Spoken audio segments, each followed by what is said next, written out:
குட்டி சித்தார்த்தோட பர்த்டே கூட. சோ இந்த ஸ்பெஷல் நாள் இன்னும் எக்ஸ்ட்ராவா செலிப்ரேட் பண்றோம் சார். அந்த பட்டனை பிரஸ் பண்ணிட்டீங்கன்னா ஆடியோ லான்ச் ஆயிடும். Ready ready 3 2 1 here we go. இவ்வளவு பெரியவங்களுடைய வாழ்த்து கிடைக்கணுங்கிறதுக்காக தான் எங்க வீட்டுல இந்த தினத்துல இந்த ஆல்பம் சாங் ரிலீஸ் பண்றாங்களான்னு எனக்கு தெரியல. திருக்கச்சிக்கோ சுவாமிநாதன் ஐயா ஒரு கதை சொல்லுவார். ஒரு ஊர்ல ஒரு ராஜா இருந்தார். ரொம்ப சின்ன கதை தான், பயந்துடாதீங்க. ஒரு ஊர்ல ஒரு ராஜா இருந்தாரா, அவர் நாட்டுடைய சிறந்த வீரன் யாருன்னு கண்டுபிடிக்கிறதுக்காக ஒரு பெரிய குளத்தை வெட்டி முதல்ல பாம்பு விசச்செடி எல்லாம் போட்டு யார் இந்த குளத்தை நீந்தி கலக்கிறாங்களோ அவன் தான் சிறந்த வீரன், அவனுக்கு 100 ஏக்கர் நிலம் தரேன், வேணாம்னா 1000 ஆடு தரேன், அதுவும் வேணாம்னா ராஜகுமாரிய பொண்ணையே கட்டி தரேன் அப்படின்னு சொன்னான்.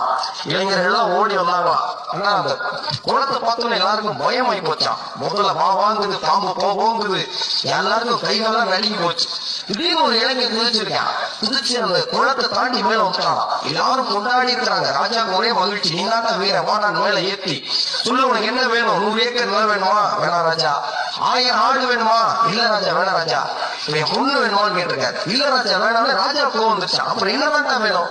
இவன் என்னை தள்ளி விட்டான்னு தெரிஞ்சாவும் ராஜா அப்படின்னு நான் அந்த போய் அப்படி நிறைய பேர் நிறைய குளங்கள்ல தள்ளி விட போட்டாங்க. அப்படி இல்லாம சித்தார்த் இந்த வயசுல 5 மொழி, எத்தனை மொழிங்கிறதா இன்னைக்கு தமிழ்நாட்டுடைய பெரிய கேள்வி. அதெல்லாம் கிடந்து 5 மொழியில ரொம்ப இயல்பா சுலபமா என்னால பாடவும் முடியும். அதை நேரம் பாடியும் காட்டி நடனமும் ஆடி. எங்க கராத்தே மாஸ்டர் ஒரு விஷயம் சொல்லுவார், தற்காப்பு கலை பயிற்சி என்ன சொல்லுவாருன்னா, ஒருத்தனுக்கு ஒண்ணு வேணும்னா அவன் தலையில எழுதி இருக்கணும்டான்னு சொல்லுவார். ஆனா கவிக்கு அப்துல் ரஹ்மான் வேற ஒண்ணு சொல்றார், என் நெற்றியில் யாரோ எழுதி கொண்டிருந்தார்கள், உற்று பார்த்தேன், நான் தான் அப்படிங்கிற ஒரு முற்போக்கான வரிகள். உங்க நெற்றியில யாரும் எழுத முடியாது, நீங்க தான் எழுதணும்.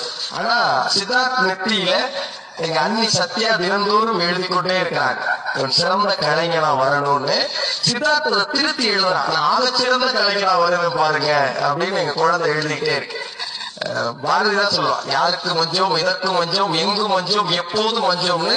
இந்த மேடையில எவ்வளவு பெரிய பெரிய பெரிய மனிதர்கள் வந்திருக்காங்க. எங்க அழகப்பா பல்கலைக்கழகத்துல ஒரு புரட்சியை செஞ்ச எங்க விசி சார் உட்கார்ந்து இருக்கிறாங்க. பல்வேறு இயக்குநர்கள், பல்வேறு கலைஞர்கள், பல்வேறு மேதைகள் இருக்க மேடையில அவன் இங்க நின்று மட்டும் தனியா இசையே எல்லாம் நடனமாயிட்டு இருக்கு. குழந்தை, அந்த குழந்தை இதே போல பயம் இல்லாம ஆஸ்கர் மேடை வரை போக வேண்டும் அன்போட வாழ்க்கை. எங்க அன்னைக்குதான் பெரிய நன்றி சொல்லணும்.